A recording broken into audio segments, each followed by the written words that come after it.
Qual o melhor horário para fazer o jejum em dobro? Márcio, será que eu posso contar a minha hora de sono já como jejum? Então vem comigo nesse vídeo que eu vou te explicar tudinho. Então, primeiro que você tem que saber é quando que o seu jejum começa a contar como jejum, né? Para você poder fazer cálculos. Então, ó, primeiro, quando você termina de se alimentar, já começa a contar o seu período de jejum. Então, quando você acaba de se alimentar, vai ter um marcador aí que se chama insulina. Você vai ter um pequeno pico de insulina. E, claro, dependendo do alimento, você tem mais insulina. E a insulina é o que marca o benefício do jejum ou não. Então, quando baixa a insulina, começam os benefícios no jejum. Então, nos jejuns tradicionais, a insulina baixa mesmo mais de 16 horas. Então, às vezes, a pessoa fica 16, 20, até 40 horas para que essa insulina baixa. Quando baixa, depende de cada pessoa, tá bom? Então, começa a contar na última refeição, mas os benefícios muitas vezes só começam de verdade depois de 16 horas em jejum. E aí entra uma questão, né? Os efeitos colaterais de quando a pessoa fica muito tempo também sem comer. Porque esses alimentos que a pessoa que tem insulina muito alta, de normal o alimento que ela come são alimentos pouco nutritivos. Então essas pessoas já vêm com pouca nutrição.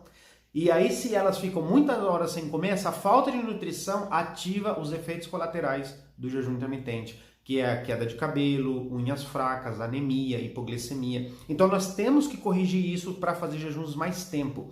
Mas para que você entenda, então acabou de comer, começa a contar a sua hora de jejum.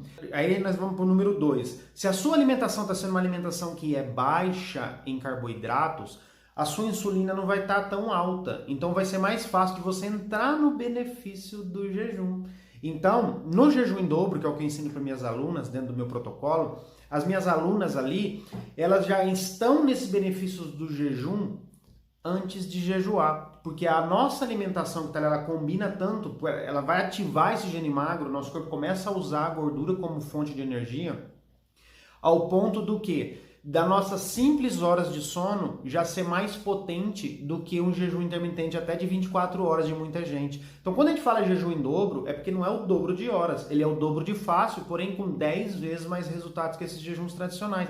E isso vai com a combinação desses alimentos, com a prevenção dos efeitos colaterais e aproveitando os melhores horários também, né? Porque a gente não é bobo. Então, você entendendo, depois de jantar, começa a contar. Se a sua alimentação foi baixa em carboidrato, você vai começar a ter benefícios do jejum bem antes. Então você já está sabendo a hora que começa a ter o benefício, os alimentos que são melhores são só alimentos baixos em carboidrato e um pouco mais alto em gorduras boas, porque te traz mais saciedade e você vai poder ficar mais horas em jejum.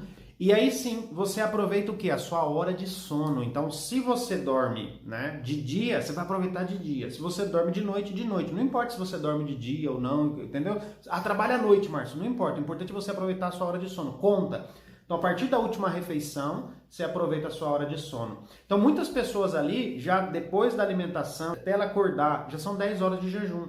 Ah, Márcio, eu tomo remédio. Olha só. Se você estiver fazendo uma alimentação que é baixa em carboidrato, se você tivesse dentro do meu protocolo, seria mais ainda, porque você ia estar sim ou sim já no benefício do jejum antes de jejuar. E aí o simples intervalo de cada remédio já seria suficiente para você ter os mesmos benefícios que o jejum de 16 ou 20 horas por aí.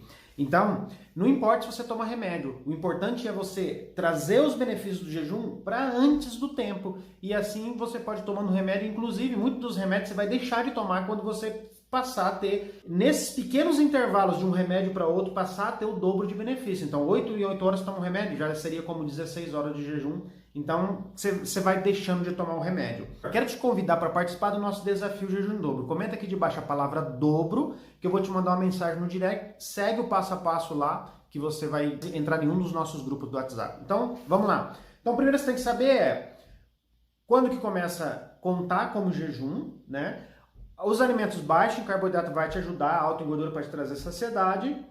E 3, utilizar essa hora de sono para que você possa, então, né, nessas simples 8 horas de sono, já ter mais benefícios que o jejum de 16 horas por aí. E aí, se você toma remédio, não vai te atrapalhar em nada. É por isso que as minhas alunas, que gastavam 100, 300 reais por mês em remédio, já não gastam mais nada. Por causa desse tipo de coisa. Porque agora as simples horas de sono delas já é suficiente para elas irem deixando de tomar remédio. E aí elas passam a economizar esses 100, 300 E até R$ 900 eu já ouvi alunas falando que gastavam ao mês em remédios que elas já não gastam mais. Então, Márcio, eu gasto tanto em remédio, tô sem dinheiro para nada. Às vezes a solução tá aí para você, deixar de gastar com esse remédio e para isso você tem que aprender a fazer o jejum em dobro. Então, segue as dicas.